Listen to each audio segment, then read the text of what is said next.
Hello, welcome or welcome back to my channel. I am Marion Clovetes, love and business coach, spiritual teacher, and here I talk about spirituality, psychology, and life in the country. Today, I'm actually going to talk about something new. For as long as I remember, I've loved reading books, and I have decided to share some of the books I'm reading, mainly because I need to share what I'm feeling with someone when I finish a book.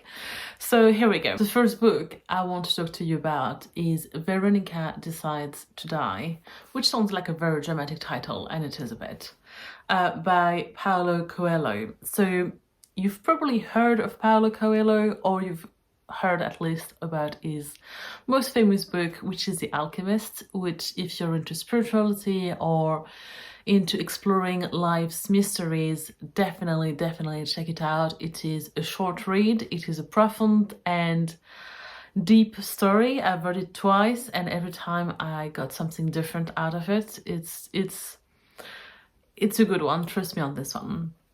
So when I saw this one at the library from the same author, I decided to give it a go.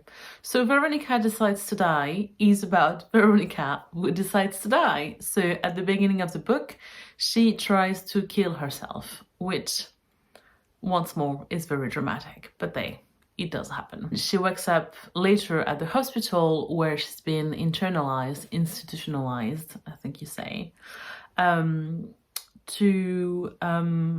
in a mental hospital, it does say on the back, in a mental hospital where the doctor tells her, you try to kill yourself and actually you have succeeded because you're fine now, but in 5 days, your heart will stop. So basically she has 5 days, and this book, and it's quite short, it's about 120 something page, I think, or 200 page, it's about 200 pages. In these 200 pages, you explore the 5 days that Veronika has left in her lives. So her past actually intermingles with the past of other patients in the hospitals. And I know it sounds probably a bit sad and dramatic, but it is not that much at least. It is more of a reflection about life and also how, to a certain extent, we're all freaking mad, and that's okay. So that is the message that I really liked from this book, and I do not want to spoil you the end. I did think it was a bit predictable, but actually it didn't make the reading less of a good experience, if you know what I mean. I just enjoyed reading it. As I said, it's a short and sweet one, and it was just great to... Paulo Coelho really has... I'm just trying to find the best word to convey, how I feel. So Paulo Coelho really has the best way of bringing the depth of the questioning and the doubts and the adventures of his life into very carefully crafted and yet very simple stories.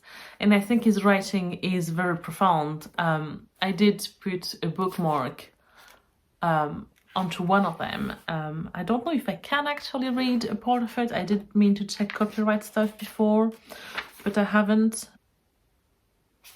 I don't think I can. I know in France you can do it. You can do like short extracts and all of that.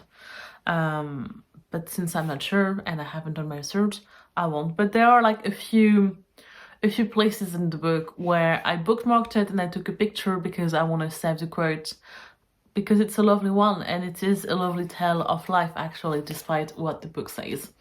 So if you're looking for a short and sweet read, definitely go for this one. What I really liked as well about this is that this book is actually inspired by events in Coelho's own life. It does say so on the back. I'm actually gonna read what's on the back.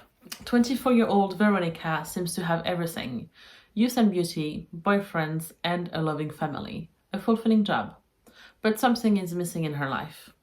So, one cold November morning, she takes a handful of sleeping pills, expecting to never wake up. But she does, at a mental hospital where she's told that she has only 5 days to live. Inspired by events in Coelho's own life, Veronika Decides to Die questions the meaning of madness and celebrates individuals who do not fit into patterns society considers to be normal. Bold and illuminating, it is a dazzling portrait of a young woman at the crossroad of despair and liberation, and a poetic, exuberant appreciation of each day as a renewed opportunity. Yes, it does it all. So it does intermingle with his own story, and it does share in an afterward that he was actually, he did go to a mental hospital himself because his parents put him there, because as a young artist in Brazil, born in 1947, his parents didn't really want him to be an artist and thought he was just mad. So he visited a mental hospital at least once. So he does have first-hand knowledge. It's not something that's really romanticized about being in a mental hospital. It's not made more dramatic than it needs to be neither. It is just it feels like a very factual and yet once more deeply emotional in simple words, a recollection of, what Veronika went through and what Paulo Coelho really went through. So if you want to give it a go, I'll put the link to the Goodreads that I use, the Goodreads website in the comment below. If you have read it, do let me know what you think about it. I am always happy to talk books with other book people. And yeah, thank you for watching. I am hoping to share more of my readings here, only because, as I said, it's, reading has always been something I've loved doing. And I remember being like an early teen and being like, I want to be une critique littéraire, someone like a book reviewer in a fancy way. So that hasn't happened yet, but I do feel once more the need to share what I'm thinking about different books, because especially lately, especially since I've been embracing more the spiritual side of myself the past few years, it's really interesting how different books come into my life at different times. So this book definitely had a lesson or two I needed to hear at the moment I read them. And there are countless examples of just, you always get messages, I think, from you, for you, from any book you read. And actually there is, I guess it's a divination way. If you're looking for a spiritual message, you can just grab the first book that's near you, open it at random, pick a paragraph and read one sentence. And more often than not, you will actually have a message for you.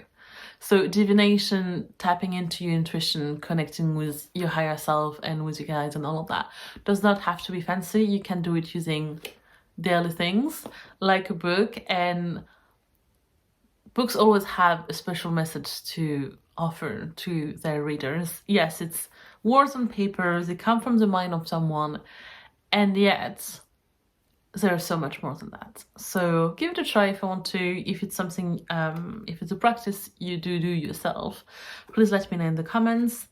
Share this video if you've liked it, like it if you liked it, and you can subscribe to be in touch. All right, see you soon. Bye.